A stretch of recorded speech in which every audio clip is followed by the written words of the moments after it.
Are you feeling it this Saturday? I hope so. This is Home Wizards. We try to put you in a good mood as you're out and about or doing those chores at home or just dreaming up something great to improve the spaces you call home. Cindy Dole here. You can always go back and listen to shows again at cindydole.com. And with me is Jill Morganelli, who is all about the fun at the LA County Arboretum, where you can really, at the Botanical Gardens in Arcadia, be inspired by plants that are from all over the world and that will work in your garden. And not only can you see it and take pictures of it and then go buy it, but you can take classes like coming up, make an old-fashioned wreath. I'm there. December, I'm going to make a wreath with you. Okay. We're going to learn how to make wreaths for Christmas. Can you believe we're talking about Christmas? Hello.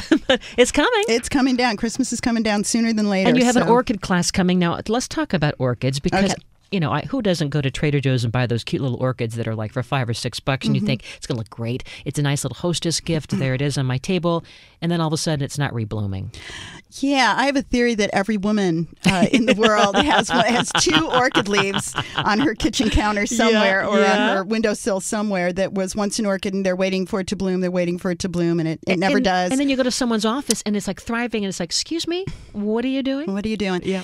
Well, I just want to give a shout out to Mark Hall, who's going to be teaching that course. Mark he actually runs the gift shop, and he's one of the most amazing horticulturists I have ever known. This man's expertise and what he knows and how to apply it is just incredible. So he's got the secret to orchids. He does. We were just talking about blueberries. He taught a berry growing class in the spring, and now it's going to be on September the 18th again.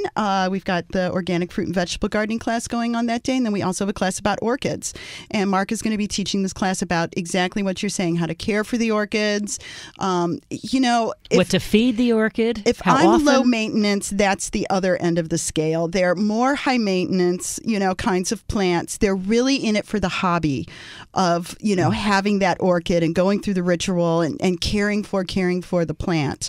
And Mark is going to tell you everything that you need to know. Like you said, how to fertilize it, how to light. How to water it. Because I think one of the techniques I learned when I went down to the Garden Mart. Do you ever go down to the Flower Mart in downtown LA, which is so much fun, and there's so many orchids on display. There are great deals and everything, and they're all thriving. And I always ask the people who are selling them that own the different shops, it's so easy, just use a little mister. That's their technique. It's not ever to pour water on the orchid, but just to mist it right at the roots. Is that what Mark teaches in the class, you think? Well, I haven't taken his class yet, so I don't know, But the misting is an important part of it because we are trying to recreate that rainforest habitat exactly. Some of the orchid houses, the orchid greenhouses that you went gaga over when you were over there, and many people do, are again that they're recreating that cool, humid mountaintop environment that orchids grow in. It's kind of the polar opposite, again, of the Southern California dry Mediterranean kind of climate, which is one of the things that makes them so much fun to grow. And I love it that there are places that you can, go to, like at the Arboretum, where you can go and experience that. And you should be able to go and experience these kinds of things. Mark is going to teach you how to take those elements. Creating humidity is certainly one of them with your little spray bottle and doing all of that, and teach you how to grow beautiful orchids again just on your windowsill. There's going to be a day where Seth's going to say, "Cindy's not here. Does anyone know where she is?" I'm camping out in the orchid greenhouse. I've been hiding with all the orchids. That's my fantasy place, and all of the other fun stuff. Oh, the colors! It literally looks like you're on another planet. It's just amazing. And then, of course, there's just all these things to do because it is September. Right. We have you have some tips for us in terms of whether we are truly a regular gardener or a wannabe. We can do this. There's some things we should think about this weekend and the next. And coming into the fall and coming into the winter. This is our busiest time of year in the landscape in Southern California, because now is the time of year to get your planting ready for the rest of the year. We just finished the worst time of year to plant, which is the summer, the 100-degree weather. You never want to plant. When it's 80-degree weather today and tomorrow. Although that's nice. We have been enjoying, and believe me, working out there every day in the elements, boy, have I ever been enjoying the kind of summer that we've had this year. I've never experienced anything like this. So it's really a pleasure. It's kind of bumming my husband out because he wants it to be hot, and he wants that summer, but I'm happy. But as we move into the fall now, this is our big season, okay? So the summer, everything that's been blooming in the summer is going to start going out of bloom in the summer, and leaves are going to be starting to drop.